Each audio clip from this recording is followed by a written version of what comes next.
अस्सलाम वालेकुम दोस्तों, मेरा नाम है इजहार खान। आप दे रहे यूट्यूब। आज जो आपके लिए वीडियो लेके आए दोस्तों डिफरेंट है। इसमें हम जैसा कि आपको बताया गया कि इसमें वेल्डिंग की हमारा बहुत अहम हिस्सा होता है। HVAC या एयर कंडीशनिंग में वेल्डिंग करनी हमें पड़ती है, तो ब्रेजिंग करनी पड़ती है कापर की, और जो ना पितर तो मुख्तलिफ हमें सिल्वर की भी ज़रूरत पड़ती है। उसके लिए एक वेल्डिंग टार्च की ज़रूरत होती है, तो उसको सिलेंडर पे लगाने के लिए और उसको रेगुलेट करने के लिए हमें रेगुलेटर गेज की ज़रूरत पड़ती है। तो दोस्तों ये दोनों गेज आपके सामने नज़र आ रही हैं, एक एस्टिलीन के लिए और दूसरी ऑक्सीजन के लिए। दो सिलेंडर यूज़ होते हैं, दो डिफरेंट गैस यूज़ होती है, तो दोनों को रेगुलेट करने के लिए साथ में गेज लगाना बहुत ज़रूरी होता है। तो दोस्तों हम इस वीडियो में इसी की बात करेंगे। इससे पहले एक छोटी सी रिक्वेस्ट है आपसे कि वीडियो की तरफ जाएं। आप इस चैनल पर नए हैं तो इसको सब्सक्राइब ज़रूर कर लें, बेल के बटन को ऑल नोटिफिकेशन पे कर लें। तो हम इसको अनबॉक्सिंग करते हैं और हम आपको इसकी गेज की जो ना बताते हैं किस तरह ये काम करती है। तो दोस्तों इसको मैंने खोल लिया। अब आपके सामने ये आगे ये भी उसी का ब्रांड है, ठीक है। गेज मुख्तलिफ कंपनियाँ मुख्तलिफ टाइप की बनाती है, तो इसमें आप देख सकते हैं। तो दो जो ना गेज लगी हुई है, तो LP बार भी आता है और KGCM इसकी जो ना फरमाइश लिखी हुई है कि इसमें इकाई में ये इसका प्रेशर बताएगी, और मुख्तलिफ PSI में भी होती है और बार में भी होती है। तो इसमें आप देख सकते हैं दो डिफरेंट गेज आपको नज़र आ रही है। एक साइड पे ज़्यादा प्रेशर लिखा हुआ है, यानी कि 0 से लेके तो 4000 तक जो है ना प्रेशर लिखा हुआ है, और दूसरे पे आप देखेंगे तो 0 से लेके 350 तक प्रेशर जो लिखा हुआ है।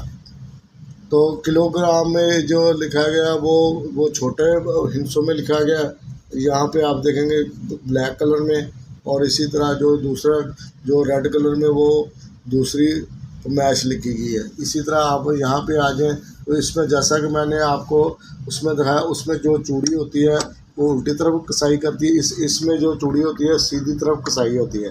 जैसा कि आप ये चूड़ी देखेंगे ना थ्रेडिंग, तो इसकी जो ना इस तरफ को चलेगी, और यहाँ पे हम सिलेंडर के साथ अटैच कर देंगे। और इसी तरह बैक साइड पे आते हैं तो बैक साइड पे हमें इसकी इन और आउट दिखाई देगी।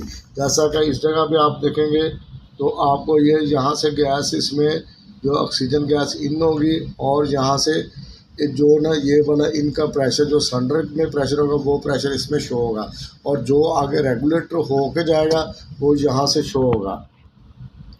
ये आउट जगह पे नज़र आ रहा है, और यहाँ से इसकी आगे लाइन लग जाएगी, फ्लेक्सिबल लाइन, तो वहाँ से आपको ये प्रेशर शो होगा। तो इस जैसा कि आप इसको दिखाया गया कि इसमें मुख्तलिफ रेंज है और मुख्तलिफ टाइम में, तो इसको सिलेंडर में जो प्रेशर मौजूद है वो यहाँ पे शो हो जाएगा।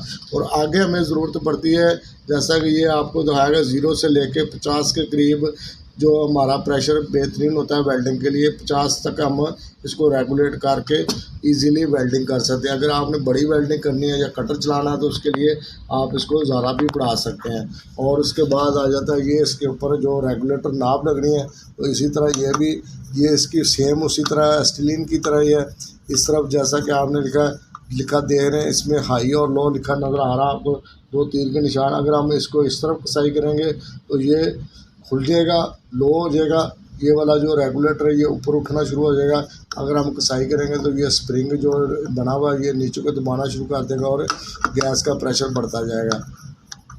तो दोस्तों उम्मीद करते हैं ये वीडियो आपको पसंद आएगी। पसंद आए तो लाइक ज़रूर करें, शेयर करें। मिलेंगे हम इसी तरह किसी नेक्स्ट वीडियो में, तब तक के लिए अल्लाह हाफिज़ दोस्तों।